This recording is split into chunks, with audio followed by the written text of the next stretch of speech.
Be our turn soon. Oh, it's cold. Oh, cuss. You cold, mate? Well, we'll do a competition today. And we're going to do the oldest coin, best coin, most amount of coins, and best relic. Stay tuned, see what we find. Get some luck in the muck. Stu. I've lost it. Don't think like that, Stu. Think positive. I know you missed that padlock the other day, mate, but, you know. Don't think positive. I know I'm going to lose. That's unlikely.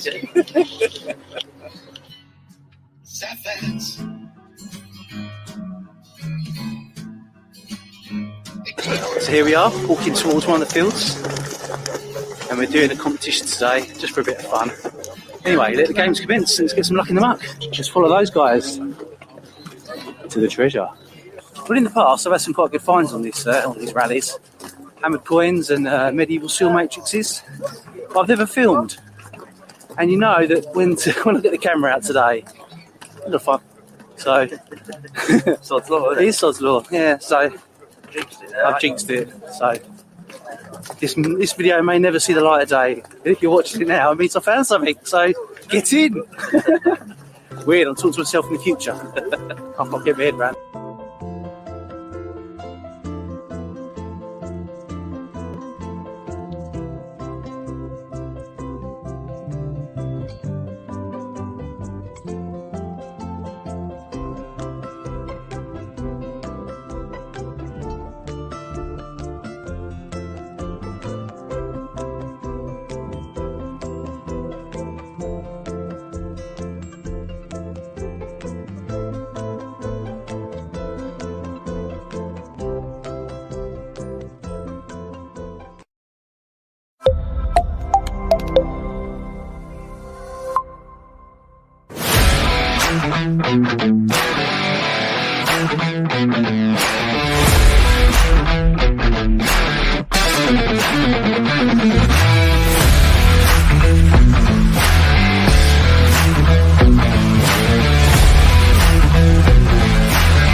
Good evening, everybody. It's Thursday, it's 8 o'clock, and it's the Big Detecting Show with my good friend here, Mr. Adrian Gaylor, myself, and Luke up in the clouds. Hope you are all fine and dancy. How are you, Adrian?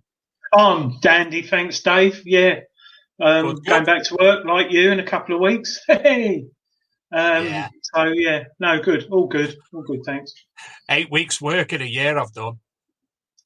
I don't know if I can remember the way. I'm going to have to get somebody to escort me there. Yeah, well, it's fingers crossed, getting back to normal. Absolutely. Before we come on, we've changed the way the format of the show, and we're going to do things a little bit differently again tonight, and that's introduce tonight's guest by way of a video that Adrian has created, which also gives a bit of insight into some of the other things we're going to be talking about tonight. So without further ado, I think I've pulled it up right. And if I have, Luke, can you play the video?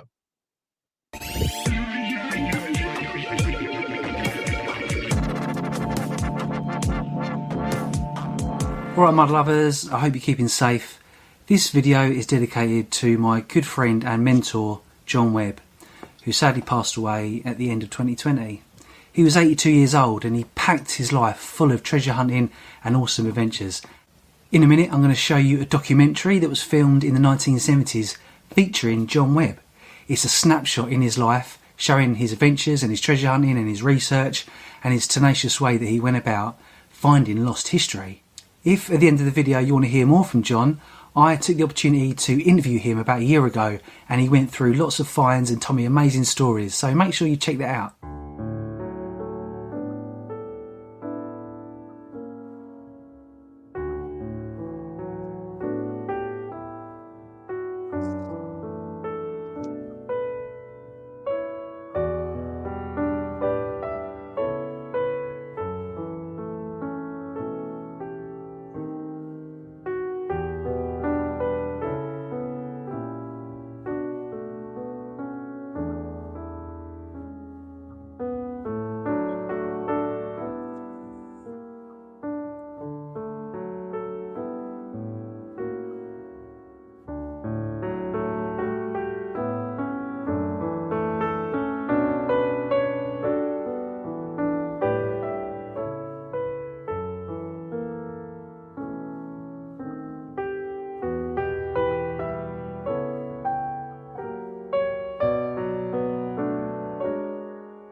Fantastic little video there, very poignant.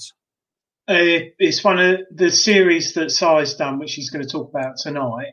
For me, is one of the best watches on YouTube. It really does wake you up, ignoring Facebook, Instagram, social media. Back in the old days when detecting was like John there, just went out the house like we all do on a Saturday, early Sunday morning, hoping to find treasure, but at the same time enjoying ourselves. And also, it just sums it up. Very smart. Yes, no camo in sight. With your old football bag, with your detector in a plastic bag, and you're absolutely brilliant. Brings it right back. I can't wait to talk to Si about it tonight. And without further ado, we'll bring Si on, the man in the world's best armchair, without a doubt. Good evening, Si. How are we doing this evening, all right? Marvellous. How are yourself? Yeah, pretty good, thanks. Pretty good. Excellent. Yeah, Thanks for joining us, Si. I've had a lot of people obviously wanted to hear from you in this setting. They know all about it from YouTube and what have you. And Adrian obviously know you a little bit better than myself, so he contacted you and you agreed to come on. So great to have you here. Oh, my pleasure, boys. My pleasure. Let's chat. Everything detective and mudlarking. That's my main passion in life. So hit me with it. Fantastic. Well, we've got another little surprise for you coming up in about 20 minutes, but you'll have to wait for that one. Okay. So there's only a few of us know about that one, you see. Nice surprise. Nice surprise. Si, for those of you like myself who don't know you personally, don't know you very well, can you tell us a little bit about yourself and how you got into the hobbies? Yeah, I mean, it's bizarre. It's a bizarre one. I mean, I'm nearly 40 now, man. I'm nearly 40. But when I was about 30, end of my 20s, I was getting into metal detecting because I just had a craving to go out and try it. It's always something I wanted to have a go at.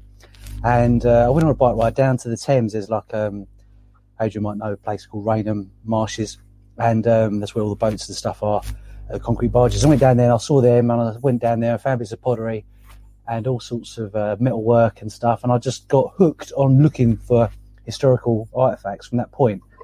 And then I found other people, other mudlarkers, and it was mudlarking that kind of got me into it at the beginning. And at the same time, I bought a very basic crap detector just to see if I liked it, because at the time, well, it still is, metal detectors are quite expensive. So I remember having a NAF detector, but then as soon as I started finding bits of old junk, a few half pennies and stuff, I was thinking, this is definitely for me. I just love finding the unknown, really, and the little stories that are attached with it. And because I'm close to London, it meant that I could meet other like-minded mudlarkers and learn from them.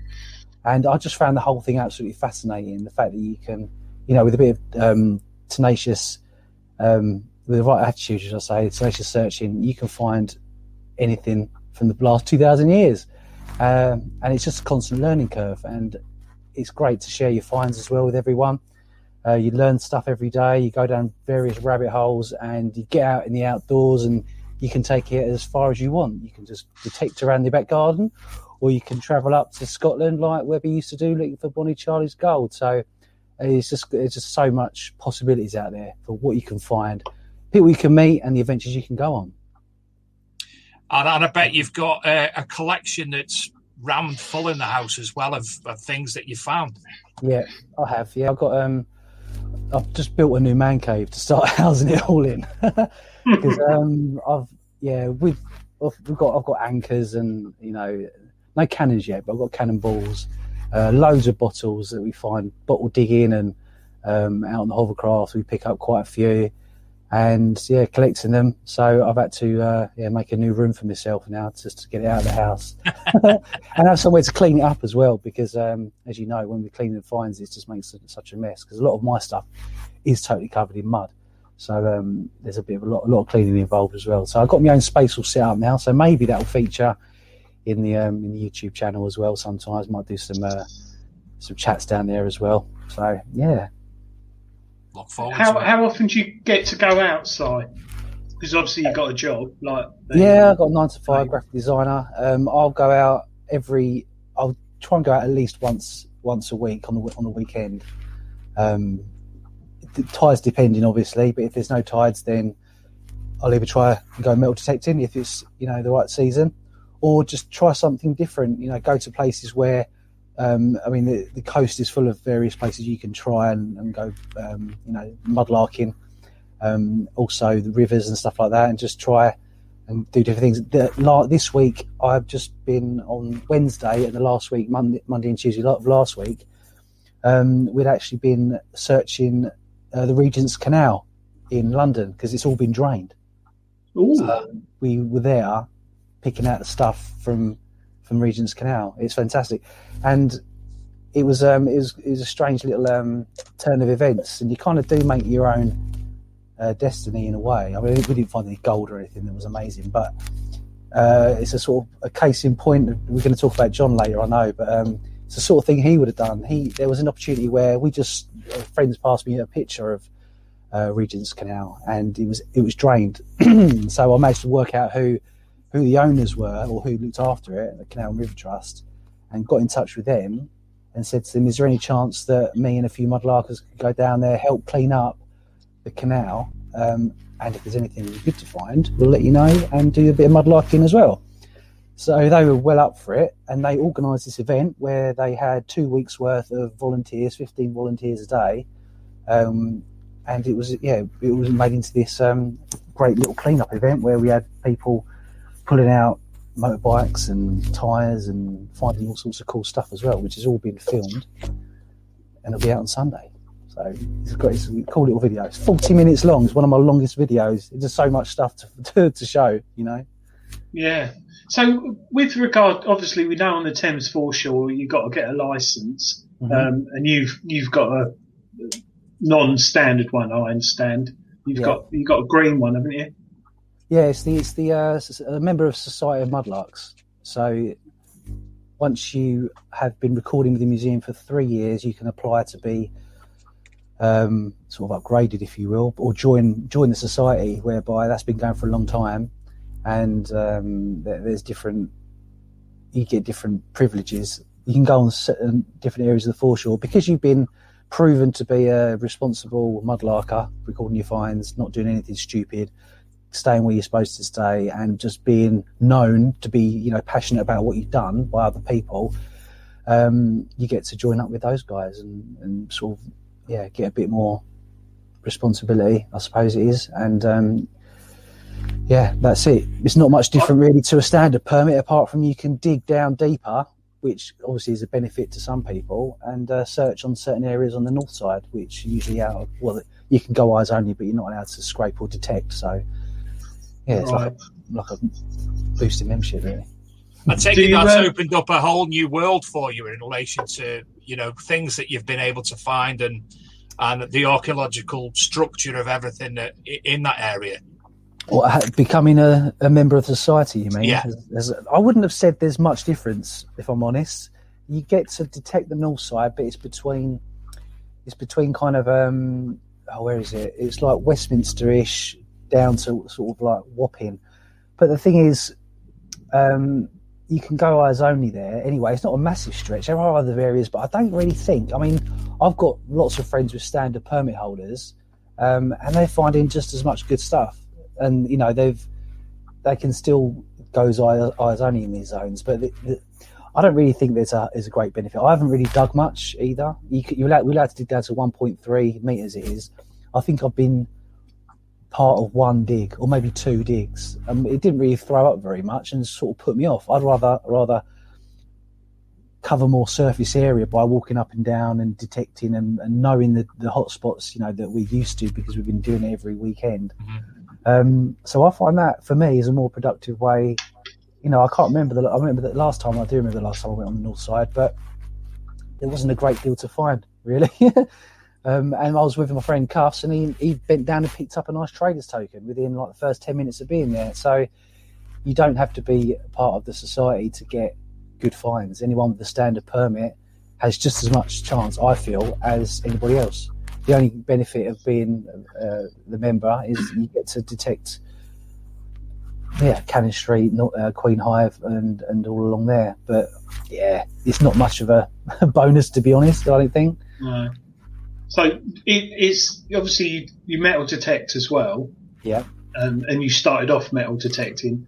Would you say it's easier to mudlark than metal detect? Because obviously the permissions mudlarking, once you got your permit, you just turn up. Do you have to tell them when you go, or do you just turn up when you want? No, you just turn up. Once you've got your permit, it lasts for 3 years, and you can go every day of the week if you want, as long as the tide's out, you know. But there is a trick to it, and there is like a saying that we say to get your eye in, you know, because you're looking for these unnatural shaped objects amongst all the stones and the gravel and everything else. So you need to kind of train your eyes, to find those man-made objects, and it does take a little while. So, but it's easier in respect that you can go down and definitely find pottery and pipe stems, you know, and you might find some interesting nails and, you know, bits of timber that you can see physically. So you can get a lot more from it if you're brand new going down there. But then again, if you had a basic detector and you walked around a field, you would get signals, and you dig the signals up and you'd get finds. You just, you know, after a few years of doing it, you'd work out the best places to go, what to look out for, what permissions to get. So I think it's all a big learning curve, detecting and mudlarking. But I think off the bat, I think if you went mudlarking down, I think you'd initially get more out of it because you're just essentially using your eyes. So your senses you're used to those senses, I think. So it's interesting because you said about bits of pottery and stuff. I know on your YouTube video, one thing I think is quite unique. we find old bottles occasionally, dig them up when you're detecting, and ring balls and stuff like that. But you said you do graphic design. You convert your finds into what I'd call art. So you found I think it was the other week, you found was it 1976 Royal Mail sack, which most of us would look at and think, oh, it's a load of old soot, chuck it. But you took it home, painted it, put it on a board, didn't you? Put the stencil of Queen's head on it, and it looks like something Banksy's done. And you even make glasses out of fragments of broken glass out of resin, which I thought was so cool. So you're reinventing the finds, whereas we've all got buckets of lead and stuff sitting at home, and some people do create art out of it, but you've got an Etsy channel. Etsy, is it Etsy? Etsy store, I sell bits and bobs on there sometimes, and mainly the cut down bottles as well, which I do, because when I go bottle digging or mudlarking, often there's these broken bottles that no one really wants, so they get left behind. Even people give them, my friends give them to me sometimes, because they know that even they don't want them, and they're supposed to be into this sort of thing, and they're like, no, it's broken, cut it down. I do cut them down and give them back to them sometimes, but I think repurposing stuff and turning anything into something more attractive. I mean, sea glass is quite a good medium for creating artwork, and you can do it in stained glass or set it in resin, or do whatever you want. So that's like another side to it, really, because I do like to. As a graphic designer, I'm doing quite corporate stuff anyway. So, I've got a degree in art, and I loved art at school, and I like to think myself as pretty okay at it. So, if I'm stuck behind a computer doing digital stuff, and it might be like annual reports and infographics and stuff like that, which is quite interesting anyway. But there's nothing better than getting your hands physical and kind of making a sculpture, or thinking up new ideas about what to do with some of the stuff, because we do collect masses of stuff, don't we? Especially like, I bet you guys have got buttons and buckles that broken bits of bobs that you don't know what to do with. And most of it probably goes to the scrap dealer. But there is upcycling is quite a trendy thing to do anyway, isn't it? I think at the moment everyone's jumping on that bandwagon. But I think it's great. Don't throw anything away if it can be reused or repurposed, or you can see a little bit of a design in there to sort of emphasise and bring to light. We've actually got a first question tonight, and I think you've covered most of the bases, and it's from Nicola Roberts, who asks, where do you get your ideas for upcycling? I don't know. They just pop into my head. Sometimes I might see something. I don't really know if there's anything. There's a couple. I watched one resin guy on YouTube, but there's nothing that he hasn't done anything that I've done.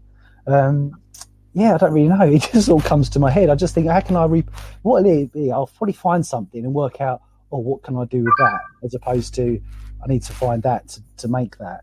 So, but I like restoring stuff. I've got old pub tables that I've restored, and I've forgotten the amount of stuff. I've got some enamel signs and cut them up and made them into boxes that they're just too far gone to make into any decent signs. So they've got some nice, nice letters still left on it. So I cut that up and make it into a metal box. So sort of, if I get something, I'll then see the potential in what it can be. So I kind of go with the object first, and then think, what can that be made into? And the resin is quite cool because you can actually create things inside it, and it's because metal's quite hard to weld together, especially small pieces of wet metal. It's like you're gonna have solder all over the place, or you've got to try and stick it onto a board or something like that. But resin's quite neat because it looks like it's sort of in suspended animation. So whatever you can create from these pieces, you can sort of create a piece of artwork, and it's fun. I watch Find It, Fix It, Flog It, and I can't upcycle. I've tried, and I'm no good at that claptrappery. But kudos to what you're achieving with the ideas and what have you. Other people as well with a similar mindset it's great. Personally, these big fat fingers don't do things like that. Reminds me of Tony Hart in a weird sort of way. We're having the gallery. I'm more morph. Yeah. I'm trying to think. But you made, I think, Dave, you might want to follow on from this. You made some nice bird boxes as well out of stuff. It's just completely loads of different things you do. Yeah, Tudor, made a Tudor bird box. That wasn't on YouTube, I don't think. Well, just before we go any further with that, I'm going to come to the video that I mentioned earlier. It's all loaded up and ready to go, and This is for you, Si. Okay, thank you.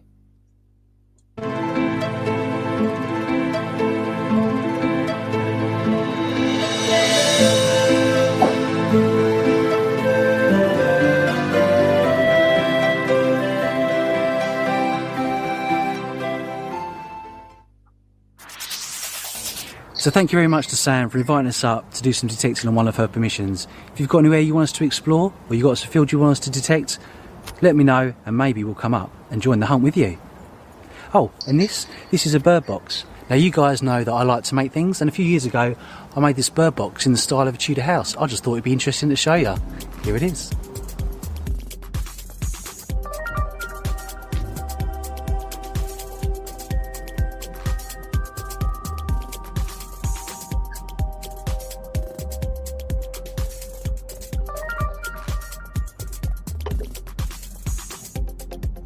How'd you open it? Like that. And I've even put a camera in there and filmed the birds at some point as well.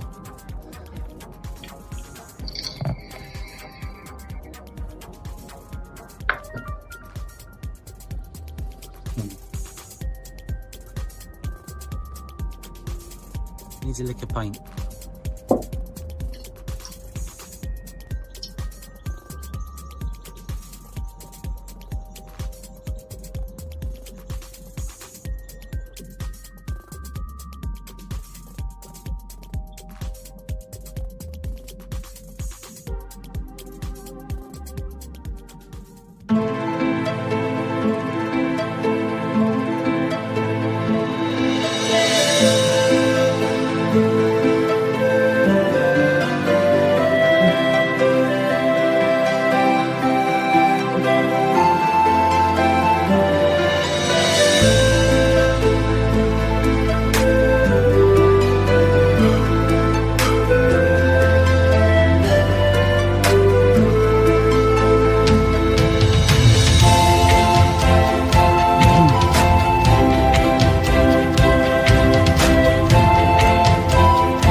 Oh, that's so there fantastic. you go.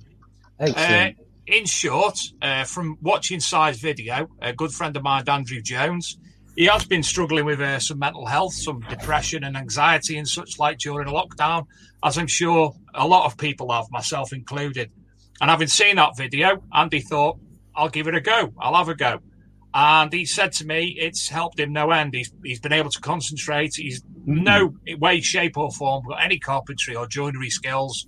And he's gone ahead and created them. And it's absolutely fantastic. And Andy wanted me to thank you publicly for helping him. Not realising it, but you helped him a lot. Oh, that's so lovely. So lovely. I'm an admin for Andy. His Facebook group's Metal Detective Britain and Beyond. So I'm an admin on there.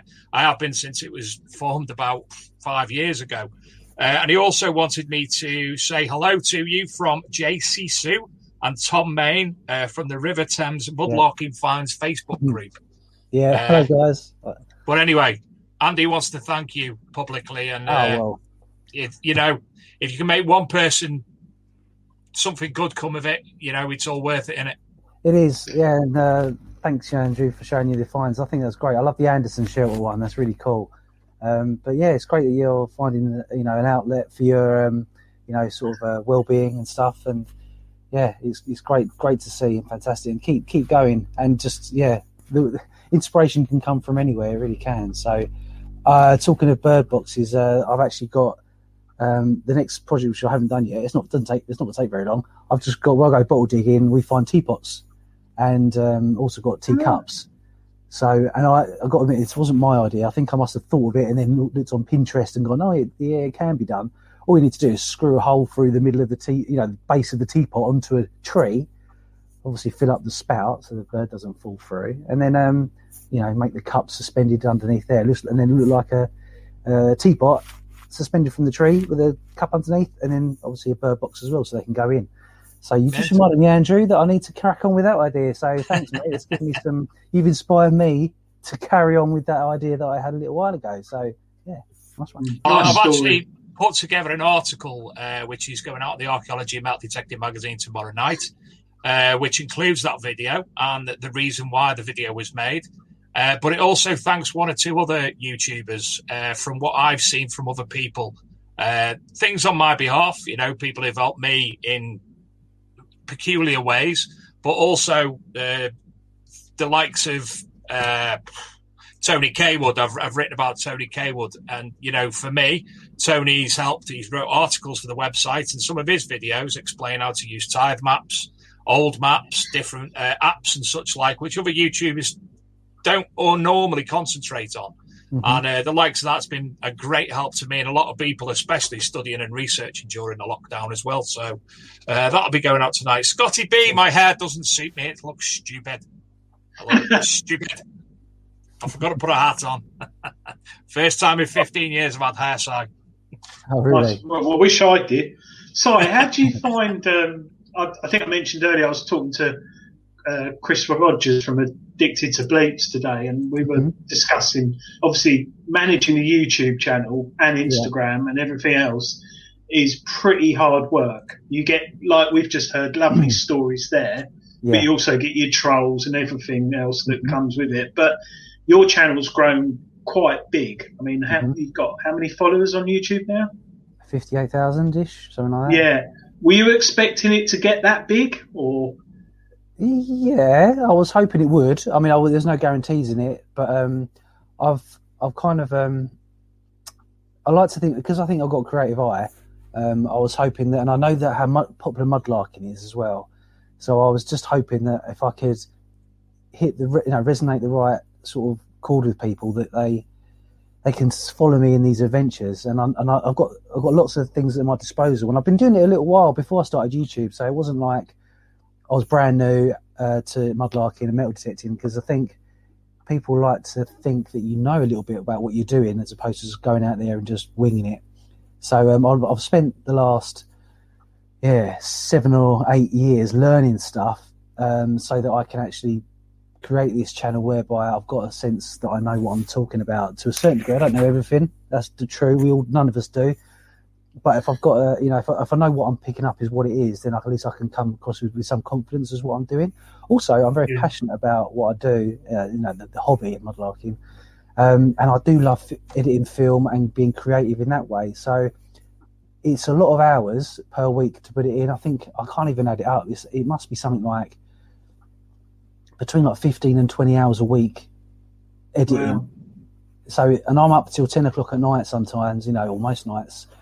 Doing it and stuff like that. So, and you've got to go out there and film it and find some good stuff as well. And then you've got to be in it and then edit it and then look after all the comments and the trolls, like you said. I mean, to be fair, 99.9% of the comments are lovely. But you get a few jealous people, as you do in this hobby, unfortunately, that probably just are out just to have a moan or criticise you for something that you said or done that you didn't really mean to do. But it is thoroughly worthwhile when you get people like Andrew saying the effect that it's had on him. And I do get a lot of comments as well, especially during lockdown. People are saying that they look forward to the videos because it gives them a nice break, from they look forward to it. And when you get good feedback like that, it does spur you on to keep on going. But it's a lot of work, and it's taken I think it must have taken about 2 years now and about 100 something videos to get to this point. So it's not in any way an overnight sort of thing to do a YouTube channel like this. As you guys know, there's a lot of work involved, but it can be very rewarding. So, and long may it continue until I've got the stamina to keep going, because like I say, it's a lot of work on top of a full-time job and keeping other people happy as well in your life, and you've got to go out and you've got to go out and enjoy yourself as well. Otherwise it's just work, from dusk till dawn, isn't it? But Yeah. We'll crack on. Well, I've got the energy. Well, I'm reasonably young, so. Yeah. You So, said you. you first, sir. No, you go, Dave. Sorry. No, I insist. No, you. Please, sir. Please, you. Okay. Age before beauty. Sorry. No, it's wrong. We obviously mudlarking and metal detecting. They go hand in hand when it comes to rediscovering history. But what do you feel is the main difference? And I don't mean walking around in mud and water and being in the countryside, but what for you would be the main difference psychologically when you're actually taking part in each? Psychologically, I think probably if you're on your own detecting as opposed to being with a large group in a rally or anything like that, because that can bring anxiety on its own, being in a rally. But I think if you're out there on your own or with one of your best mates or your dad or brother, sister, whoever, it can be really tranquil and a great way to sort of release your mind and not think about all the daily, dramas and stuff. Mudlarking is very similar, but you've got a river in front of you pretty much, The finds change as well slightly. So instead of looking or detecting purely metal, you've got obviously things like clay pipes and bottles and marbles and, anything that can't be detected, you can find, obviously non-metal items. So there's a larger variety of things you can find on the Thames potentially. But yeah, when you get down on the Thames on a when the light first breaks and you're there at 7 a.m, it's a beautiful place to be. And despite the fact you're in the middle of London, but you can do mudlarking in any river. But yeah, it's still like I think both have got that natural feel to it. The River Thames is a very ferocious river. It's very fast flowing. If you've ever tried to get in it, it's very, very dangerous. But it's also one of nature's beauties. I know there's lots of members of the mudlarking society, but on an average, let's say a weekend day when you go down to the River Thames, do you see many other mudlarkers, or is it more of a solo thing again? Yeah, you see quite a few down there now. It's getting very popular. Lots of people are doing it. There's certain areas which they do tend to go to more than others. But there'll be occasions where you don't see anyone for a little while, and it can be quite a nice. But it's not just mudlarkers. You get people there walking dogs and families going for walks, and it's not just reserved for mudlarkers. It's a public area, so you do get the odd person trying to fish off piers and stuff when the tide's in, or boats going up and down with people screaming on them. They're going on these rocket rides or whatever they're called, and they bomb up and down. Or you've got the Thames clippers full of commuters, so it's still quite a busy area, and people on the path as well that go up past you, and you can hear them talking and whistling or jogging around or running. So there's still quite a lot of activity there. But in terms of mudlarkers, yeah, it can vary. 1 minute you can just be on your own, and then 10 minutes later it becomes a more sociable hour, because that'll be it. Because if the low tide happens to be in the middle of a Saturday and it's a good low, there's obviously going to be a lot more people there than if it was a nighttime low and it's 11 o'clock is the low tide time, and you're there with your head torch, and that's it, just you. And then the nighttime is a different beat. The nighttime's a different environment altogether again. Yeah, it's a lot. You've got to be a lot more careful, obviously, because for a few reasons. Not only because the tide is invisible pretty much to see if it comes in on you sometimes, because obviously everything's black. There's no lights down there apart from the odd bit of street light. And you've got to be careful about other people as well that aren't, the most unscrupulous, should we say, people that might find their way down there and give you a hard time. There's various pubs along the Thames as well, so you get a few pissheads that decide that you're going to be their next target. And I haven't actually had much abuse. I've had a few verbal words, but nothing. People I know have had glass bottles and glass, like beer, pint glasses thrown at them as well from, drunk people. But yeah, sorry. Yeah. Blimey, watch out. But mainly, yeah, it's pretty cool. I never go on a night time on my own anyway. I always take one other person, or because you never can be too careful. There's lots of dodgy people out at night in London, especially down the quiet alleyways and things like that. So you just we go in pairs just so we got back each other up. Do you detect much at the times you mudlark? How often do you take your metal detector? Probably 50% of the time, I would say. Oh right, okay, yeah. I may not use it, but I'll definitely take it, and then there'll be a patch. Because sometimes certain parts of the foreshore, they won't all be like sandy beaches. There'll be, or even mud, like compact mud. It'll be this horrible layer of gloop over the top. So you can't do eyes only in that situation. So their detector is brilliant. And yeah, I'd really recommend. It's. But I say that, but then again, other people do just as well with eyes only. It's just you just got to be down there as much as you can, really, to get the most from it, and learn the different, the way that the tide pushes the, some of the like foreshore around a bit, and certain areas get wiped clean after certain tides and certain winds and stuff like that. I mean, it's never really a true science, but I do enjoy detecting and. Various machines that we use, and I would say about 50% of the time use a detector, but other times you might just put it down and just decide to scrape around, or sometimes there'll be so much iron in one place that a detector is useless anyway, because it just goes off. It's just, imagine just having a bed of bolts and one in the middle. You'd never be able to discriminate out that chunky iron, and so you just have to put the detector down and just get on your hands and knees or move somewhere else. I've actually developed a new technique whereby, I can tell you, I'm going to put on the video anyway, like it's my secret. But I've got these 880-pound magnets. I don't know if you boys have ever tried magnet fishing, but they're those ones.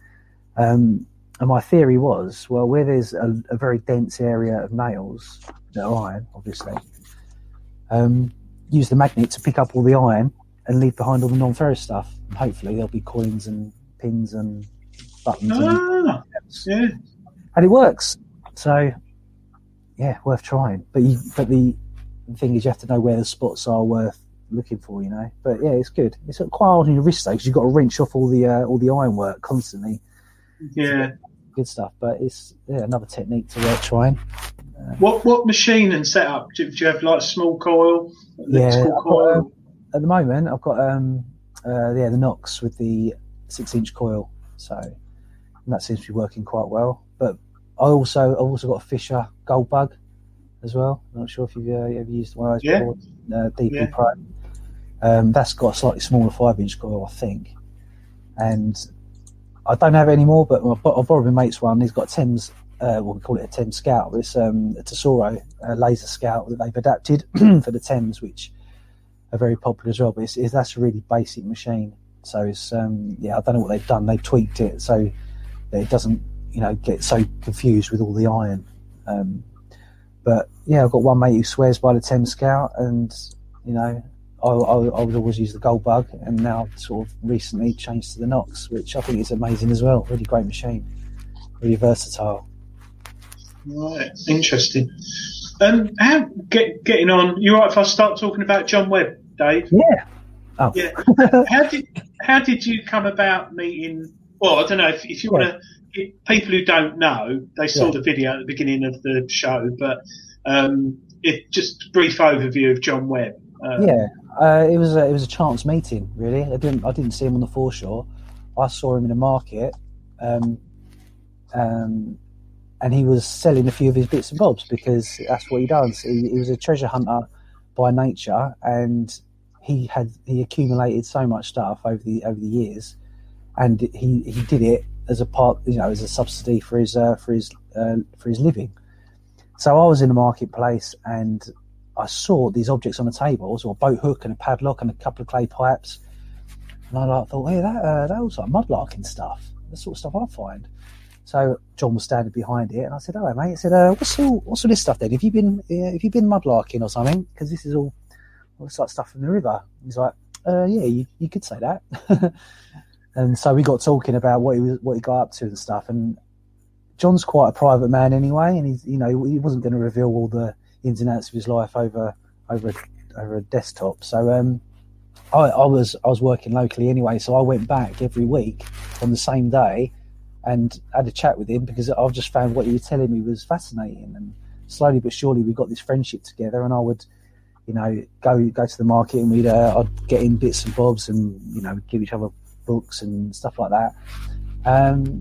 And at the time there was a meeting. We used to have a club called Thames and Field. And that's Steve Brooker runs that. And he used to know Steve a long while ago, but he said he was a bit hard. It was hard for him to get into London these days because he was in the late 70s and he never drove. He went everywhere by public transport or got a lift from someone, which I find amazing when you consider the amount of places he's been to. And I said, well, do you want to come to the club and meet your old mates again? Because there's some old boys there still. And obviously Steve and Nick, he knew all them. And he took me up on the offer, so I picked him up and took him over to the Thames and Field Club, and he had a great old time. And every month we'd go there, and then obviously because he would live local to me as well, and he was becoming a good friend, we decided to start going detecting and going searching for permissions together. And it was a great friendship we formed. Yeah, and I mean, the video you did on YouTube was a really nice obituary. I think, is there 5 episodes? I think so, yeah. Yeah, and I came across them just after you'd done them, and I don't know, it just reminded me of my granddad, who got me into the hobby in the 70s. And like Dave said, he's just got a coat, shirt, smart trousers, and smart shoes, and he's in the middle of Epping Forest when you were allowed to detect them, which isn't far from where we live.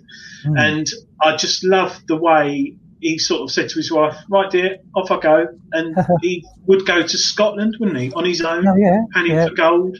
He'd go all over the country. And it really is a nice video, like homely video to watch. And also, he was one of the founders of Treasure Hunting magazine, because he wrote for Coin Monthly back in the 70s, which my dad always used to buy, and then he contributed to the magazine in the early years, and his knowledge, and he's published books as well. But I think because he was the god of metal detecting in my eyes, the British god, but because he wasn't like we all are, all over Facebook and YouTube, no one, unless you bumped into him like you or read his books, would know about him. And I think having that YouTube video on your videos on his channel really good, especially when you sit there and I cannot believe the amount of finds he had, because he published them in the magazine. He's got photos, obviously, in the old day, but the stuff. I mean, you must have been fortunate to actually see a lot of his finds in the flesh, but the stuff he found was, well, I can't believe it. Gold scabbards, everything, guns, cannonballs, and am I right? He jumped off the Thames in a wetsuit he jumped off the bridge, didn't he? Yeah, Hammersmith Bridge. Yeah, that's one of his great stories, which I still can't believe. He was one of his mates. I'm not sure if it was.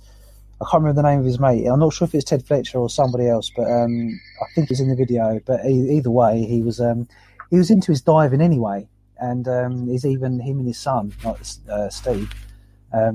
So they both go diving as well. So I don't think it was as strict as it is now to get your whatever it is certificate and whatnot. But you stick on a diving suit and you're a diver. That's all it needed. But he was on Hammersmith Bridge and he was talked into doing it, and he was like, he got pushed off and his actual face mask came off. So he had to try and scramble to get that back onto his face as well. And then when he hit the bottom, he also got tangled up in all the crap that was down there, because he said he got caught up on an old bus stand, like a temporary bus stop was down there, which I've actually found some nearby, so it might be the same one, you never know. But he got caught up in that, and he said you can't see anything. It's absolutely zero visibility. I just don't know how he did it, but he jumped off the middle of Hammersmith Bridge and survived. It was unbelievable. I mean, it's crazy. I mean, did you go detecting a lot with John, or did you do more mudlarking with him, or a bit of both? More detecting, to be honest. Yeah, because he was having trouble in his later, because he was a passive. Passive smoker, not passive smoker, chain smoker, pretty much. He would just smoke all the time, his lungs were failing him, so he couldn't get up to London as much because he would complain that the air quality in London made it hard for him to breathe. So he couldn't. We only went mudlarking together about half a dozen times or so, maybe not even that. Yeah, I remember we went to a few places. Definitely, yeah, maybe say 6 times. But we did a lot of detecting together, more so because he had various permissions, and actually we went out together and got about 3 or 4 permissions in and around where we lived, and it was great. Yeah, just spend all day, detecting. And I would say to him like, "Oh, what time do you want me to pick you up?" And this is another mad thing, which I don't think I mentioned in the video. He said, "Oh, come whenever you want." I said, "Well, 8 o'clock? That's not too early, is it?" He goes, "No, mate. I'll go at 5 if you want. Anytime you want." The mad thing isn't that. The mad thing is that he actually suffered with insomnia as well. Poor guy. Oh. So he could only get like maybe 2 hours sleep at night, which I don't know how anybody could even function on less than like 4 or 5 hours, constantly, But he said at a certain age, it wasn't when he was younger, but after a certain, in his sort of 50s or 60s, he just all of a sudden couldn't sleep. I don't know what it was. And he said he tried everything, but it didn't stop him going out and doing what he wanted to do. So he was like, "Come pick me up whenever you feel like. I'll be awake. I'll just grab my bag and we'll go." But I was a lazy git. I still said, "No, 9 o'clock's fine." Yeah, I struggle going too early. So he's sadly passed away, but you've kindly done this video for him. Is he got any family or children who've taken his footsteps? Yeah, he's got a son, Steve. He loves bottles, really, so he's into his bottle digging, and he's found his fair share of decent stuff as well. Yeah, and he goes regularly digging still. I'm due to go out with him at some point as well, so it'd be nice to catch up with him and talk about his dad and everything else. So but sorry, yeah. I was just about to say a lot of people also don't realise that he was one of the few in the 70s when we were all being told that detecting was going to be banned and stuff, and there were certain changes coming in. He was up in London protesting to keep the hobby going. Exactly, yeah. And people, obviously, not a lot of people realise if it wasn't for the likes of him and a few others, we wouldn't be out detecting today or mudlarking. Exactly, So yeah. Him and his fellow detectorists of the time, like you say, because he was involved in Treasure Hunter at the time, he had that avenue to promote what was going on behind the scenes, because a lot of people wouldn't necessarily find out. I mean, it's different in this day and age because everyone's got the internet, and as soon as anything changes, we know about it within a few seconds. So, but with back then, everyone needed to be told and G'd up and go in there and protest, and that's what they did and kept the hobby alive for us today. So we've got a lot to be grateful for, not just to him, but for every one of his contemporaries at the time that got stuck in and stood up for it. I'm sure it would be the same today if we heard that they were going to try and ban it. There would be people out there marching and sticking up for our hobby, which we all love, and is doing the nation a service, as far as I'm concerned. Well, yeah. Did John have much? What did he think of the Treasure Act, potential reform of that, and also all the other things that are going on in the world of metal detecting at the moment? Was he angry about how things were changing, or?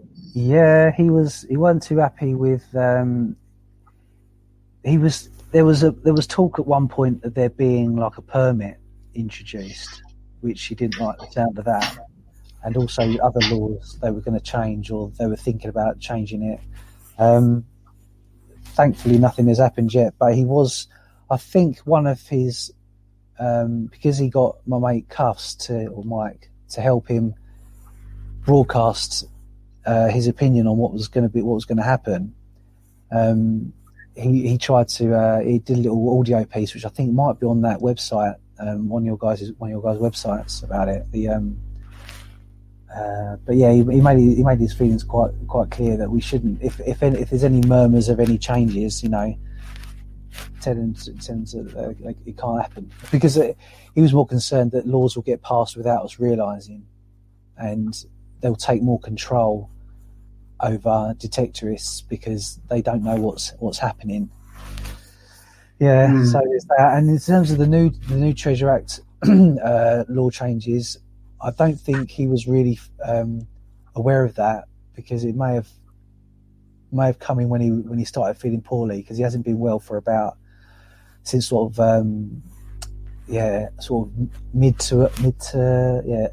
early mid 2020. I think he was feeling a bit rough, so I don't think he would have been aware of these potential changes. But yeah, I'm not sure if he would have approved them. He wasn't a big fan of. I mean, the museums. He tried his best to help him out as much as he could, but he's been let down a lot of the time by various authorities. So we won't go into the negatives too much, because it's but I think he was quite strong in we need to stick up for ourselves as detectorists, because there's no one else is going to fight our corner. We can't trust. This is his words. We can't trust archaeologists, and the museums aren't much better. So we need to stick up for ourselves, because there's not going to be anyone else is going to want to help us. It's our hobby. They may not really care if we come or go, so we need to make sure that it doesn't disappear without us realising. So that's pretty much what he was about. Yeah, no, it's true. Fingers crossed nothing's happened or changes at the moment, but you have to keep an eye out for it, don't you? So exactly. Well, with all these things, there's bound to be some kind of consultation. There should be anyway, between various authorities. So we just need to be careful that what we're agreeing to. I mean, laws are pretty hard to object to, I suppose, anyway, on the grand scheme of things. But yeah, we need to be careful that we don't give away too much freedom, I suppose. As long as we can still get out and detect, then that's the main thing, isn't it? If they start putting that in, or reining it in, or trying to give these ridiculous licenses and stuff, then yeah. I think there'd be a bit of uproar, and I think there would be many who would ignore it, and it would all go totally pear-shaped, and that sadly would then even bring the hobby into potential issues and disrespect, and so we're just fingers crossed. With mudlarking, do you know how often are the laws looked at on that? And because obviously there must be more and more people doing it now, and the more and more popular things get, people start looking at it more in detail. Do you think that with mudlarking the laws may change in the future? Possibly. They might put a limit on the amount of people that can have a permit. Active people, because if you think about it, the Thames is only a certain size, isn't it? So if everyone went down with a permit and started scraping away and doing it, then there's a danger that you could damage the environment too quickly. But on the other hand, what's to say that only once people buy a permit and give it a go, they had their fix and they don't want to do it anymore. So that seems to be a lot of people come and go. They love the idea of doing it. They'll get stuck in for a couple of weeks, and then they'll think of something else to do, go and play golf or play darts, or do whatever they want to do. And it's the same with any hobby, even detecting. They'll go, "Oh, that's fantastic," and then 6 months later, "Oh, I can't be asked." You're not finding I've just shared an article, the one that Luke showed a moment ago, about the worrying. Excuse me while I pull it up again, because I put it off, by John Webb, that was put over to us a few years ago. Worrying aspects of the treasure, the changes in the treasure. There it is again. Worrying aspects of the new treasure proposal in the UK by John Webb. So you can read his thoughts for yourself on there. That's the one. Yeah. Look at him there, isn't he? Like, how you don't get people dressed like that anymore. And I bet he went home clean as well. He knew how to detect. Yeah, he's got his flares on there as well, if you scroll down. Well, listen, I'm just going to throw on another brief video so we can all have a breather. This one's been sent over to us by That's Brad. So if you could play that, please, Luke.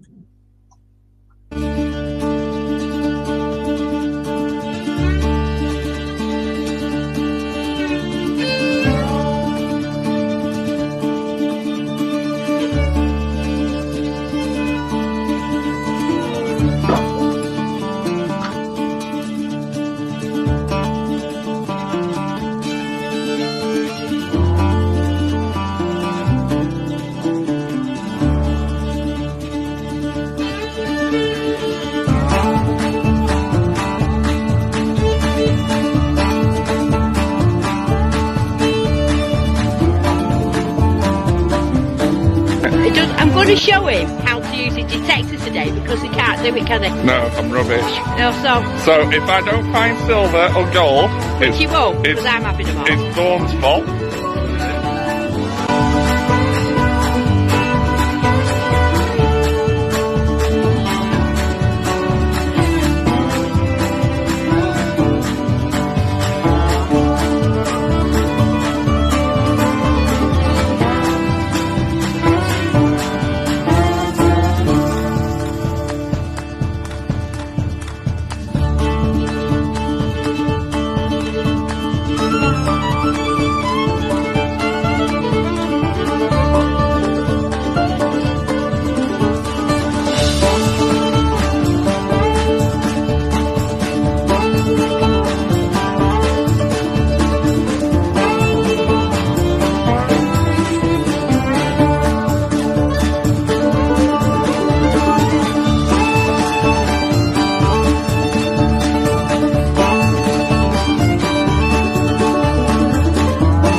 So there you go. That's Brad's new channel. That's Brad's new channel, Treasure Quest Metal Detecting. So I told him I'd throw that one on tonight. And all those who have sent videos in, please keep them coming. We will use them as fillers in the future. We've got a few in there. We've not been able to get to some as yet, but we will, I'm sure. Just going on to metal detecting a little bit more, Si. I take it you have travelled to rallies and what have you throughout the UK. Yeah. And I take it that's an immense enjoyment to you also. Yeah, I love rallies. It's a good chance to meet up with your mates as well, because not everyone is lucky enough to get permission. So we can all go on a neutral ground and fight it out and have a good time and get to go somewhere different that you may not have been before and get to see some nice countryside. I'm all for them really, as long as they're legit and the organisers are responsible and all that nonsense. Then long may they continue. They're good fun. Fantastic. I've just had another question come in for you, by the way. It's from Peter Pesty. He asks, what do you use to record your finds? Do you use PAS or there's something different, a website to record mudlarking finds? Mm-hmm. No, same old PAS as everyone else uses.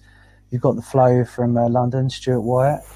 So you either set up a meeting with him or ping him an email or do the usual. When we used to turn up for the Society of Mudlarks, he would be there as well. So it was handy because you go for the meeting with the Mudlarks and have a beer and go and record your finds with Stu and he'll give you back last month's stuff and you give him a new batch. So that's how I do it. But it's all the same process, the same thing. There are friends of mine that do self-recording. I don't know if any of you guys on the chat have ever done self-recording, but that's something which you can do, which I think everyone should be able to, everyone should be allowed to do, because the flows, a lot of them are quite, stacked out with work a lot of the time anyway, and most of us know what we're talking about to a reasonable degree, so why not allow us to self-record on the PAS website? It's all got to be verified by one of the flows or one of their, researchers anyway, so to make sure we're recording everything, why not let everyone, have their own account, upload stuff, and if they seem to be doing a good job, they can, get through a lot of the finds quicker and ease up the pressure on the flows a bit. It's a really valid point, actually, Si, because I feel detecting's moved on so much and social media around it that the actual recording of finds is slow, and they are working as hard as they can. Where you've got a flow in Essex, we currently don't have a flow at the moment. She left in February. Yeah, so we haven't got one. Sorry, due to stress, too much. Well, I found a nice medieval ring, and I put that in over 2.5 years ago now. And obviously she's not there, so I'm waiting to see who contacts me. But you'd have thought in this day and age there would be an app you could register with, either through the NCMD or someone like that with PAS, so they've got all your details and you're not just a patrol, and you can take a photo of your find and record it, the location, all secure, send it to the Portland Antiquities Scheme. They can come back and say, yeah, we'd like you to hand this in, or no thanks, that this is a 1978 ring pull advertiser. Do you know what I mean? And I think if they had a database that was, I don't know, in the cloud, so you look at it through your browser, they could almost have a list of jobs in progress, process. Just say, because at the moment it seems, you know, when you hand something in, it's all written on paper still. Well, it is in Essex. I don't know about London. Yeah, London, you get a yellow receipt, and you get the other back when you sign it back. You know, they give it back to you. But, I'm hoping in the background there's someone programming away an app. I mean, the program, the Archaeology and Metal Detecting magazine, we've got an app. All right, it might not record finds yet, but it's something which I think would be so nice if you're out in the field, for your own personal benefit. It's an easier way of logging it rather than doing it twice. So, yeah, I think, though, with the hobby getting as popular as it has done over the last year or so, they must be going stir crazy, because you've got new people in the hobby who probably find a 1956 sixpence and try and get it recorded, you know, which is a nice find. And then you've got someone with a 2,500-year-old Celtic coin or something. It's swings and roundabouts, but yeah, it's something I think needs to be addressed sooner rather than later. Totally. Well, there's one website which I quite like. Have you heard of UKDFD? Is that what it's called? UKDFD? UK Finds Database. Yeah, Gary Bruns, Gary Bruns one, yeah. I think it's fantastic, and that's a great way. That's a good compromise of, you know, if you're struggling to record with your flow, at least put it on there for now, because it's a great resource. I've actually forked out the grand total of whatever it is to get the annual membership, because I find stuff and I want to have, you know, access to that website. So I think it's a great resource for research as well as recording. So if they had something like that for, you know, the PAS system where you can log in. I mean, even if they was to meet the flow in person and go, hello, yeah, I'm a detectorist in this area. Right, there you go. There's your, there's your sort of login details. And if you come to me, if you've got any real problems, but we'll let you record. I'll check your work over. I don't know what they're doing. So they must want to hold on to that, possess that, power almost. Because people I know that have self-recorded, they still haven't had their finds sort of verified, even though these people that are self-recording are extremely knowledgeable, and the reports they've done, the write-ups they've done are absolutely fantastic, to a T, perfect. But they're still waiting to get them signed off, which, I don't know, it must be down to staffing problems. That's all I can put it down to, because they're obviously keen to get it recorded. It's just lack of personnel or time. Well, listen, you need to go and grab yourself a drink. So while you're doing that, I've pulled up another video. So you crack on for a few minutes, go and sort yourself out, and we'll just watch this other video, which Scotty D doesn't know I'm playing. No, Scotty, it's not that one. We are ready to sail for the Horn. Way, roll and go. Our boots and our clothes, boys, are all in the horn. To be rollicking randy dandy, oh. Heave up, oh, heave away. Way, hey, roll and go. The anchor's on board and the cable's all stored. To be rollicking randy dandy, oh.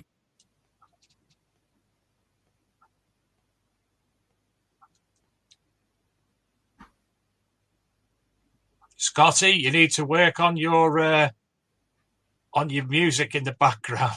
It disappeared there. I love Scotty. Scotty's even gone, oh, I think he was expecting another video which isn't very useful for people of a certain age at this time of the day. But we'll talk about that. In fact, we'll put that on the main screen at Detectable or Detecticon or something, can't we? You don't know about that video, Adrian, do you? No. Well, I might have heard about it. Better not talk about it.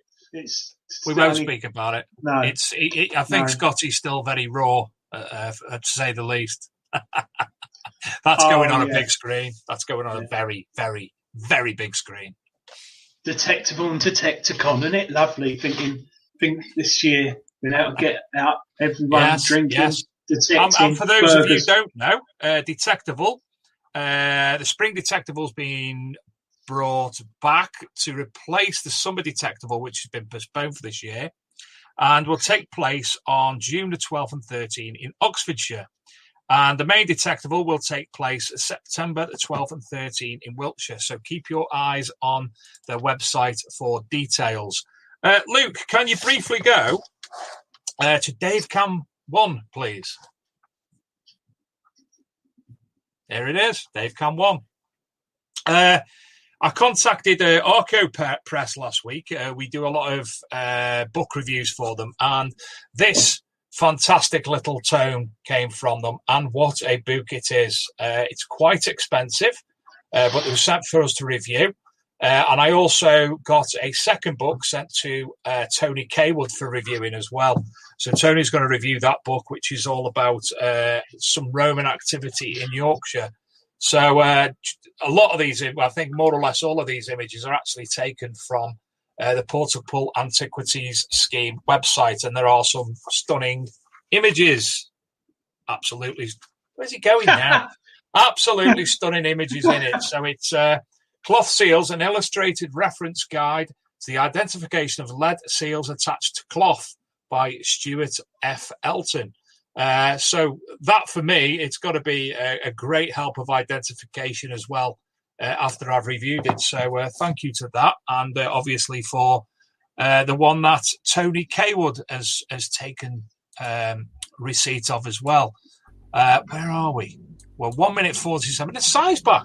Si, right, what happens next? We have our weekly Diggers Dips free prize draw. So this week we have 3 prizes, being the first prize is a Tribes and Coins of Celtic Britain book, followed by, thanks to the composite cleaning pencil, Graham Dempsey, a cleaning pencil set. And the final prize is an entry into any of the Diggers Dips current draws. So they're the prizes tonight. In fact, I'll share the screen now, if I may, Mr. Higgins in the ether. No, that's not it. That's it. There we go. There we go. So as you can see, we've got a minute left. So we like to play a game, and it all becomes quite... I think we all become a bit on edge, don't we, really, Adrian? I don't sleep, Dave, because of this. It's terrible, isn't it? Everybody participates, so we always guess the numbers, and the winner comes up on the thing. It's a great little addition to the show. So thank you, as always, to Diggers Dips and to Graham Dempsey from the Composite Cleaning Pencil Company. See what I've done then? I've actually got a sticker in front of me now so I can read it. Save me forgetting. So, and after this, we'll come back, obviously, straight to yourself, Si. And Adrian sent me some images, so you can briefly run through that. And if there's any questions that anybody has as well, we'll obviously go through them before we end the show. So we've got 10 seconds to go before this week's draw. So I'm going to ask you first, Si, as you are the guest, a number between 1 and 32. 26. 26. Adrian? 3. And I'll go for 19. So you got, honestly, it'll get you now. It's like being in the national lottery and your numbers coming in. Even you'll be on edge waiting for 26. It will be 26. I know it is. You're not Barry. It won't be 26. You have to know to that. You have to know that one. Oh.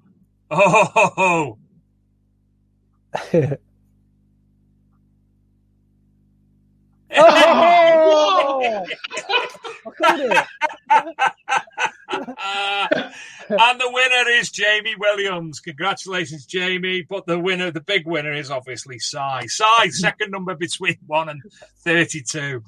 I can't do it twice in a row. I'm going to go with 15. Adrian? 33. And I'll go for 15.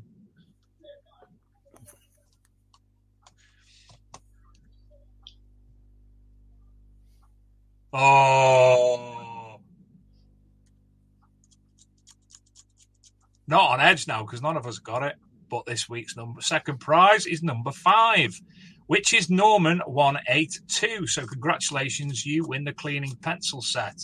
Jamie Williams is on a bit of a roll when it comes to winning at the moment.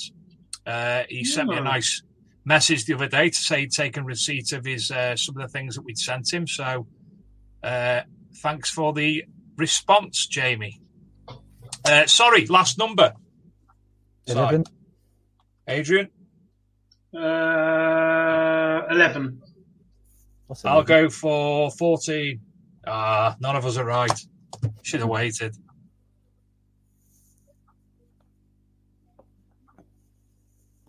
And it's number 4, which is Deborah 27B.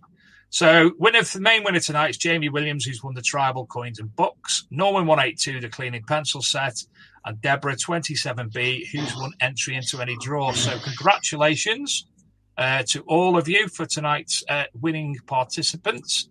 And thank you, as ever, to, as I said before, Diggers Dips and the composite cleaning pencil.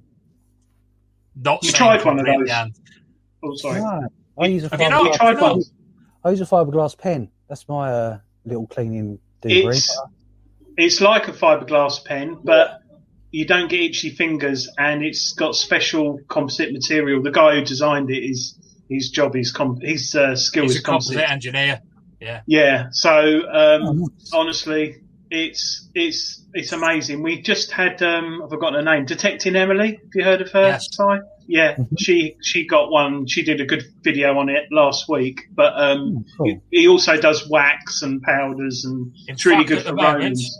You might be able to see it. You won't be able to see the colour because it's green. The Gladius product, which is a fluid. It's got several coins, some Romans and some other bits and bobs in there at the moment, which you basically leave in there for a while, and it helps to take away a lot of the stuff on there. But there's the pens, there's attachments, brass inserts, there's absolutely all sorts in the range, and I swear by them, and I'm not finding anything of consequence. But even trialing them on your normal Georgian copper and such like, absolutely fantastic. So does it take off the? Sometimes the patina isn't really necessary, is it? If you've got a Georgian coin, you just want to see, to get a better definition. Does it just take all that off, or does it just improve what's already there? There's 2 types of tip. There's a rough one for like crusty Romans, and there's like I think it's white. I'm going to get told off now, which is really fine, but it's so intricate. And I've kept the patina on mine. And like Dave said, the Gladius solution, which he does, is it's not like bleach or anything that stinks. It's environmentally friendly, and you can use it again and again. But you put a crusty Roman in there, and it goes green, doesn't it, Dave? The water with the liquid, you clean it out. But there's the pencil, and it comes with spare nibs and stuff. But and then you've also got the wax as well, which preserve it wax, which is obviously the what you clean it up with, and obviously it preserves as well. But he's also got an additional additive, which is like a fine powder to add to it, which again works on the heavy dirt and such like. Nice. Yeah, I've used that as well. Yeah. Anyway, sorry. Move on, Dave, because we're waffling on. Sorry. Luke, can you share the screen again? And we're just going to go through some images. And this first one, I didn't know Si actually did until yourself told me about it, Adrian, if they're coming up on screen. Oh, they're not, because I haven't shared it yet, probably. Yeah, that's my fault. I've got it up on my screen, but no one else's. I just did the Dave. There we go. Si on a hovercraft. Tell us about that, Si. Yeah, that's my mate Steve, and we co-own that hovercraft, and we go out with it's a sort of subsection to my channel. We are the hovercraft history hunters, and we go out on the Lower Thames and the Medway with a group of us up to like 3 or 4 craft, and we can get out to the places where no one else can't, because once the tide goes out, you're either stranded in the middle of the estuary or creek or whatever, but all the good stuff is stuck in the mud. So there's very few ways of getting there, But with hovercraft, they're amphibious, so that looks like we're going across the water in that one, and then you fly up the muddy bank and get out and see if you can save some of the history, which is being eroded out. When there's no digging involved or anything, we're literally walking around, picking stuff up, taking it back, cleaning it, and preserving it. So it's a fantastic way of getting out there. I say fantastic. They do it. They are temperamental as well. We have had our moments where they've broken down and had a crash or two, but it just adds the drama. That's the drama. Ever since the days like late 70s and early 80s when you saw the hovercraft on like the P&O liners, but they were the hovercrafts going across the channel. I've always wanted to go on a hovercraft.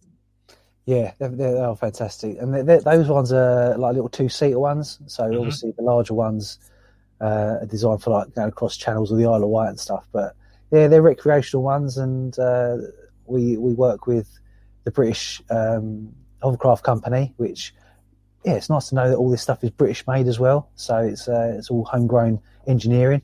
It's a British invention as well, the hovercraft. So that's right. Yeah, actually lay claim to a bit of good old British inventions there as well. And so, I remember the Scrap Heap Challenge doing hovercrafts once. That was funny.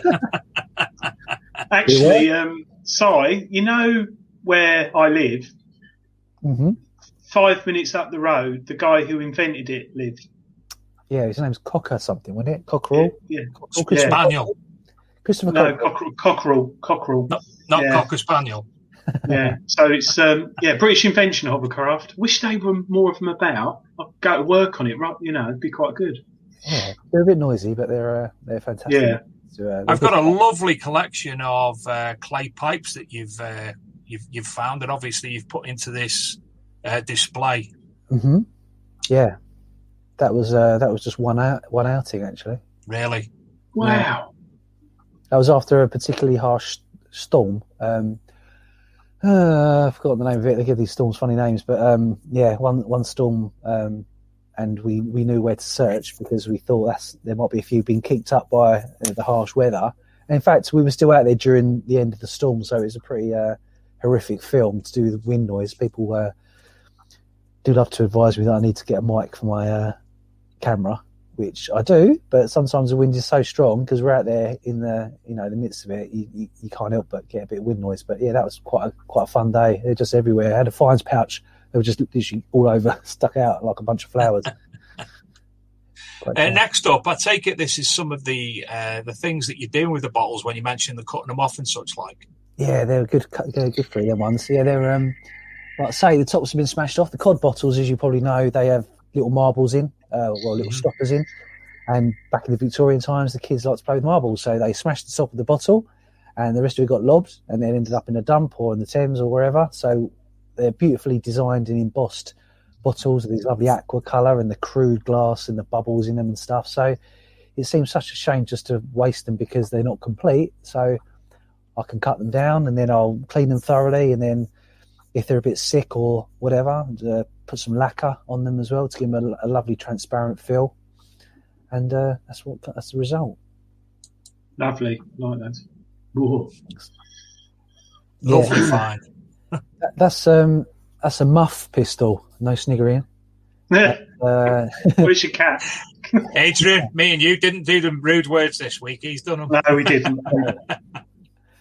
But yeah, that gun was made in around, I think it was just 1900 or thereabouts, maybe slightly earlier. That model of gun, about 1895 to 1900.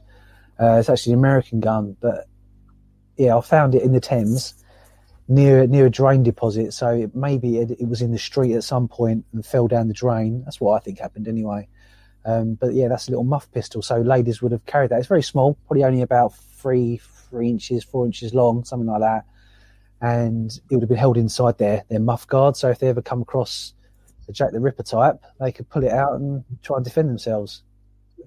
Wow. It was Webby that cleaned it out for me, actually. I found it was rusty, and yeah, Webby used his wonderful preservation techniques, which involved lots of different types of techniques. I said, how'd you do it? And he goes, there's too many types to go through, because one of his little tricks was with iron, right? You've got to try and get the salt out, otherwise it will crack and fall apart. So the first thing you've got to do is get the salt out. So what he did is he put it in the toilet cistern, right? So every time you flush in water, fresh water were piling on the object and go through the toilet, right? So it meant that fresh water was constantly going through it, and it will work wonders. But you have to leave it in the toilet system with permission of the missus for a couple of months for it to wash out all those impurities, and then other various techniques of drying it in ovens and boiling it in, oil and stuff like that. So, what a fantastic tip, though, that is. That's something I've never heard of, and I'm sure other people watching tonight will consider the outside toilet the best. Yeah, well, the thing, if they're found in salty conditions, so a beach find, or definitely a Thames find, or any salt river, stick it in the Kazi for a few months and let the salt water be dispersed. Next up, an absolutely beautiful ring, and I'm standing up because I've got cramp, and that's not happened for a while. Tell us about the ring, Si. Yeah, that ring is a silver ring with possibly what's the type of amber, maybe, stone. But it's most probably an offering, Indian offering, because there's quite a large cultural, Indian people down the river, and the river is sacred to them, so they often make offerings. So we find statues of like Shiva and all the other, various gods, and very often they throw in those like gaudy, quite chunky looking rings. But yeah, it was good fun. I think I found about half a dozen of those types of rings in the past as well. Being the religious artifacts you've just mentioned, would a mudlarker out of respect leave them? No, because I think it's a beautiful object in itself, and we've actually had contacts with Hindus and various other religious sectors, and we did ask them their feelings on, once they're in the river, how do you feel about them being removed? And they say, I haven't got a problem with them being removed whatsoever, because the process of their belief is the actual act of praying whilst they're throwing them in, having their ceremony, and whatever else. If they could retrieve them, they probably could, but because they're thrown into a river and they leave, they've got no problem with us taking it as long as what we do with them is respectful, and what I do with them is respectful. I often leave them behind because I don't know what to do with them anyway, but I've got a couple in my garden that I've cleaned all the mud off, and they sit there looking very proud, and I do respect everyone's religion. So and that ring is in one of my find boxes. So I think it depends how you act to it. On the other hand, some people can see it as some of the objects are made of plastic. So the act of throwing a piece of plastic in the river, it doesn't matter what religion you are, is not always it's not seen as a very good thing to the environment. So if you say, well, I'm taking out this enormous plastic, which essentially is a plastic piece of detritus, then it's doing the environment a favour. But I think their culture is slightly coming around to the environmental damage that they're doing, and they are producing more ones that break down, like made from certain clays and things like that are environmentally friendly, or paper maches and things like that. So that's a great step forward. Now this image, am I right in saying that's an elephant on one side? Yeah, that's another batch of Indian offerings, and they were all. I can't remember what the specific religion is for that, because there's obviously a few different types, but they would have all been the same. The trouble is with them, they're lead, you see, so they're not great to be in the river. Doesn't matter if they're fishing weights or Indian offerings. But again, I've respected them. I've looked after them since I've taken them out, and they're still in my collection. So a nice, I think it's better to be in someone's possession, I think, than stuck in mud forever. Bottle tops. Yes, vulcanite. You've had hundreds. I do. Yeah, I've got quite a few of them. I've even made display cabinets where I've drilled out.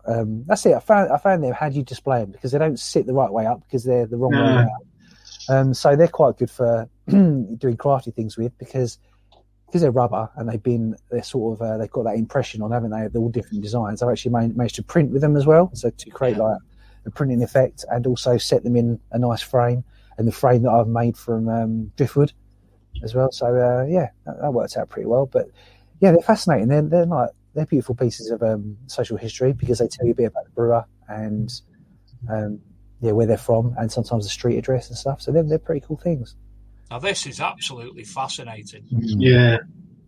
Yeah, that's 18th century Dutch tobacco tin made of brass, and that was found in the Thames. And I saw the edge of it just poking out, and this was quite a while ago. So I was reasonably new, probably been doing it about 2 or 3 years at that point. And I thought at first it was it looked like a World War One tank. You know, those shapes of those old World War One like that. And I thought it might have been one of those, like a tin toy. So I pulled it out, and there was some beautiful engraving on it. And I thought, oh, do you know what? It's another one. It's another one of those offerings. It looks like it's a Japanese offering because it's got these little hand engraved people in. So I just put it in my friend's bucket at the time and said, look after that because I want to keep it, but I don't know what it is. And then at the end of the session, we happened to meet upon an ex-auctioneer who told us what it was. He goes, what you got there is a 18th century Dutch tobacco tin. So immediately came out the bucket and was, treasured a lot more and cleaned it up. And that actually is quite unique because it has been recorded with the PAS, despite it not being older than 300 years old. So there are items that they do find of interest that don't have to be that old. So if anyone does have anything that isn't that old but still quite unique, always put it under the flow's nose because you never know, it could actually be of interest to them. Absolutely. So, yeah. And we've got some, are these metal detecting or mudlarking finds, the buttons, the buckles and such like? That's all mudlarking, yeah. That's all mudlarking. Wow. Yeah, that snake thing is that's another Indian offering. I think that's a lead seal. That's a little pineapple on a lead seal. So that might be in Stu's book. I can't think what the other things are. They're buttons, I think, and buttons and buckles by the looks of things. Yeah, that's pretty good. All on a Tudor brick. Yeah, that was detecting a field. That was on a rally, I think. That was a good day. Me, Mike, and Tony went out and did some detecting on a rally, and I think that was like an afternoon find. It's funny, isn't it? Because I don't know if you guys have the same experience. Everyone's ego at 9 o'clock or whenever it starts, and everyone goes off on a mad rush. And then if it reaches lunchtime and they haven't found very much, a lot of people go home. Yeah. And then the place is, you got twice as much space. So it was one of those occasions where no one was finding very much, but we found a sort of a quarter of the field where, I don't know, we probably had about 3 or 4 Romans each off of it. So it's always worth sticking around, I think, on rallies because you never know what people have missed, and you may get there and set yourself up one that just over the day. Now, the next image, this interests me. The one on the bottom right, it actually looks like some of the cloth seals in this book I spoke about previously. Yeah. I'm trying to see if I can identify that one. It looks like it might be from Wiltshire. It probably is it's a cloth seal. You see, if it wasn't for that book, I would never have been able to say that because I wouldn't have known. It's a good little book, that is. Yeah, Stuart's fascinated with cloth seals, and again, they're awesome. They do give a great snapshot of social history and all the different countries that have traded with us over the years. So it's really fantastic. One of my tokens is in there as well.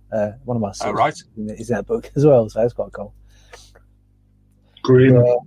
Nice skull. Do you come across? Sorry, Adrian. Do you come across many finds like that, Si? Bit like shocking. Only really when we're out in the hovercraft, because there's certain areas where you may or may not find them, but you do find lots of bones out there. Not very often you find the human skulls, but that was probably from Dead Man's Island when we went there. But it's do you have to report something like this to the police? Well, yeah, there is the maritime police, and we got their mobile numbers, so I'll let them know what I found. And if it's in certain situations, then they thank us, but they won't be following it up, because a lot of the time they know that by the condition, we'll send them some photos as well, but by the condition of the bones, they've seen it so many times, they know what they're looking at. They can tell by the colour, the discoloration, the context of where they're in, where they are, that they're going to be old bones, and there's no reason for them to start up any open a case for it, so to speak, because they know, it's one of those historic bones, because the Midways, and the Lower Thames has got lots of things eroding out. So they often say, "Thanks for letting us know, but we're not going to follow it up," and they've never done it. So, but yeah, we do report them. What was the case of that skull? How old did they think it was? It's probably one of the prisoners, because in Victorian times and earlier, when there was a crime committed and they wanted to either get you ready to be transported, they would put you on the prison hulks, and they were all over the place, down in Chatham and Gravesend and other various places. And these old ships of the line, they were used once they were no longer shipworthy. They would be used as prisons.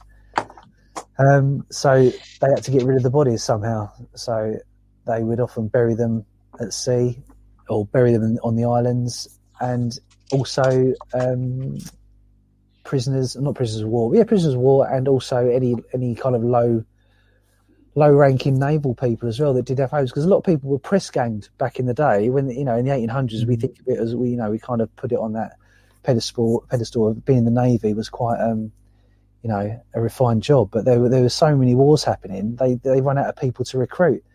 So they would go to the local bars, get the dropouts and the people that were low on their luck, and press gang them into joining the Navy. They had no family, they were just young single men, probably maybe drunks or criminals or whatever, going on adventure. Often they would be press ganged whilst they were drunk as well. So they didn't have much. There was no real. They didn't have families and stuff to go back to like we would do today. So if they were to die overseas, often their bodies would have been buried on places like Dead Man's Island, because there's lots of reasons and rumours for it. A lot of the reason, or one of the rumours as well, is if there was a prison hulk and one of the prisoners died, if they reported it and said, prisoner number 124 has died, then they wouldn't get their money for their upkeep, so they would lose out. So they would hide the fact that they died. So there's lots of suspicious burials out there, but there's no real hard facts. It's just speculation. But there's, it's fascinating history out there. It really is. That's something I'm definitely going to have to look a bit more. I've heard it spoken about, but I've not looked into Dead Man's Island. Something I'm definitely. I'll have to watch a video for a start. Exactly. Yeah. People have. There's various other YouTubers that try to go there, but we've made special care that we haven't, because the actual island itself is, it's like a 6 foot high jump to get on top of the island, which you're not allowed to go to. So we've kind of pushed our luck a bit and gone to the muddy bit. But we've actually documented what's happening there, and I feel we did it in a respectful way to show the things that are actually happening. And it is what it is, isn't it? I haven't taken anything away, or I'll put everything back to where it was, and we went on our way. So it's, you could do the same with a drone, couldn't you, if you think about it? Yeah, absolutely. Yeah, true. Well, listen, we're past our normal finishing time, and we could go on all night, to be fair, but we have to let everybody go to bed. So where can everybody find your YouTube videos, Si? Yeah, if you search Sci-Finds Thames Mudlark, or just put in Sci-Finds, that usually works. And I upload a video every Sunday, including this Sunday as well. And that's the recent London Canal clean-up, which is quite funny. We had quite a good laugh and found some interesting stuff. But I won't spoil it. You have to watch out for it on Sunday at 3 p.m. I upload when the videos go live. So I'll certainly watch that one, because I've got a massive affinity with canals, being from Ellesmere Port, where the National Boat Museum is. Absolutely love me canals. I'm just the gruesome finds at Dead Man Island, hovercraft history hunters, 675,000 views. Good Lord. That's a few. I think my most ones had about 100. 100,000? That's really good, man. No, just 100. I'm joking. No, that's brilliant. It's a great channel you got, Si, and I love watching it. I really do, mate. So thanks. It's. I think stuff like your channel takes over TV now easily. You just sit there and watch it. So I recommend everyone to subscribe. It's a great watch. And the John Webb story, that, you know, like I said, you sit and watch that and you put it together so well. It's like it was on television. Do you know what I mean? The way you've edited it and you've got John's voice over it. Really good. But there's some lovely stories in there as well, which are quite heartwarming to listen to. Yeah, so, it's not just about the finds, is it? It's about the stories that go with it as well. And he was telling me that those photos that he had was probably about 10% of what he's actually found. Cat's bum again. Hey. He's looking at a cat's bum. 10%. 10%. Yeah, that was just, he said, he goes, this isn't the tip of the iceberg, mate. He's found, like I said in the video, I said to him, John, if they should make a film about your life, it'd be absolutely fantastic. And he said, yeah, I know he would, but no one would believe it. No, I think that's true, because some of the bits you bring up in the video are, I'm like, wow. And I'm thinking he could talk about even more of that. But the way he says it, it's like, yeah, and I found that. And you're like, really? And he's like, yeah, I found loads of them. You know, it's just, but you're right. If any film producers are watching, that would be such an interesting film. Really, really would. Do you know that we had an article published yesterday on ArkMD Mag from a guy called Barry Lawton, and he's done a series of articles, 3 of them called Memoirs of a Treasure Hunter. And again, reading them, you're like, nah, that's not true. That's just a story. But with yourself knowing John and understanding John and understanding what he's about and what he's found, you'd know that these stories replicate John's life and how true they are. Some of them are like, no, really? And then, you know it's true. Yeah, well, I used to go around his house and sit there with have a cup of tea with him and his wife and his son, and his wife would back up the stories right in front of him, because he almost, sad to say, he almost fell out with his missus, because he was bottle digging so profusely, finding so much stuff.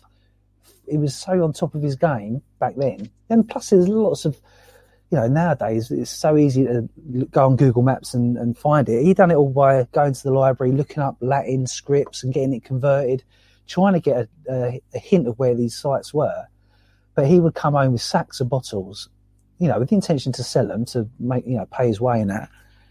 But he had bottles lined up all down the side of his house, all down the side of his hallway, up the stairs. And his wife cracked one day and said, look, it's either the bottles or me, because I can't stand it anymore. And he got rid of the lot. He just done a massive flash sale, and I would have loved to have seen what he would have got, what he would have sold, and what he probably gave away just to, pacify his wife. So he's got some great stories, and I remember him now from time to time thinking, bloody hell, yeah, you're right. And he's an inspiration. You think to yourself, oh, I can't bother to go detecting today. I'm not going to find anything. It's crap weather. I'll just sit indoors and watch football. And you think, well, no, that's not what John would have done. He would have he'd have been out before it started raining. He'd have been out there by now and stuff. So you can think to yourself, when you're a bit down in the dumps, you haven't found much, and say, well, you've got to be tenacious like some people to get the good stuff. And John was increasingly tenacious, and he did his research in equal amounts as his hunting, which kind of a lot of us don't really tend to do. We just, it's hard for us to get permission these days, because everyone else is, all the easy farms have been, asked, and a lot of the other farmers probably are sick of detectorists or whatever. So it is a lot more tricky than it used to be. But yeah, it can be done. And yeah, he's an inspiration, I think. Well, anyway, Si, it's been fantastic having you on tonight. Not just talking about John, but learning all about the mudlarking from your perspective and the metal detecting. It's been really interesting. I've actually made notes in my notebook that I'm going to go away, not tonight, tomorrow, and look into things myself, like Dead Man's Island. Some things like that intrigue me greatly. So, as I said earlier on with that small video, people are thanking you for assisting with the mental health by talking about the bird box and showing the bird box. And I'm finding out things, and I'm thinking, I don't know about that. I'm going to go find out.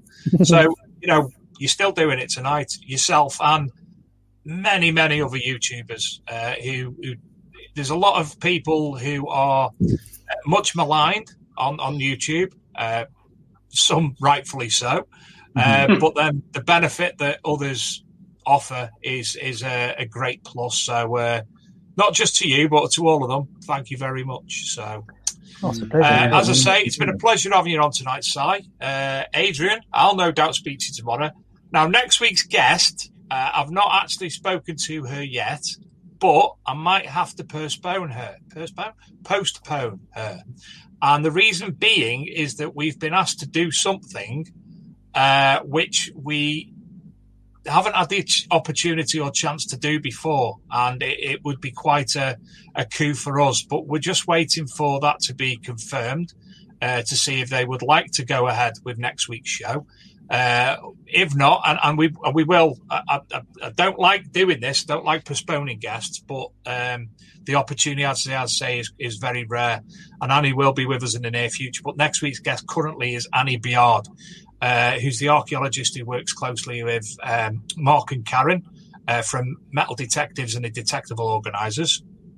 And she's currently appearing on the Great British Dig as well, another much maligned TV programme. So anyway, thank you again, Si. Thank you all for coming tonight, and thank you to everybody who have sent their finds in. So good night from me. Good night from him. And thanks, Si, for coming on. Really appreciate it. My pleasure. And hello to everyone in the chat. Sorry. And thanks again to Luke. Thanks as ever to Luke. Run VT. Yes.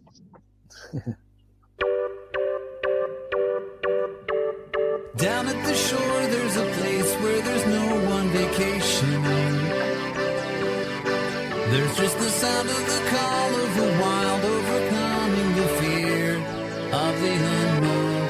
And I've got something to help you understand, something waiting there beneath the sand. My metal detector is with me all of the time. I'm the inspector over the mind. Look past the volleyball, look past the squawking dust. Ignore the mountain of discarded falderall, 'cause I've got something to make you understand, something hidden there underneath the land. My metal detector is with me all of the time. I'm the inspector over the mind. Metal detector, watch it shine. Every seashell has a story to tell if you're listening. But underneath every shell there's a story as well. If you've heard enough of the sea, then everything on the top will just suddenly stop seeming interesting. So listen now to the sound of the things that are found under her ground.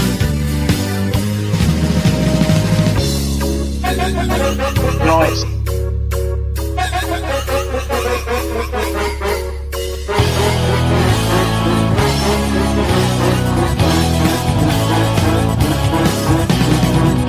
Don't need no volleyball, don't need no squawking gulls, don't need to look at any maiden, any doll, for I've got something to help you understand, something waiting there beneath the sand.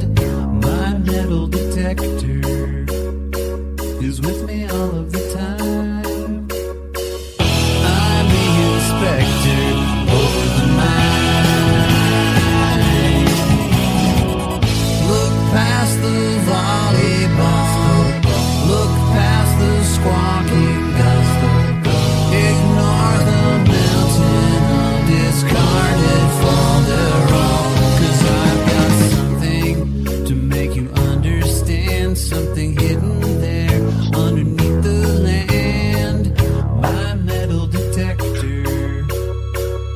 with me all of the time.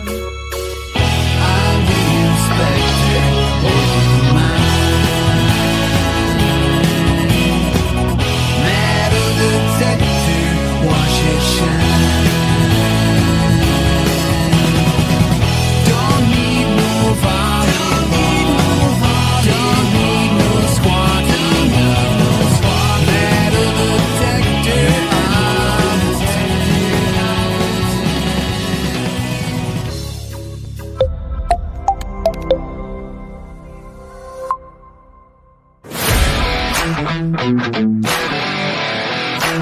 I'm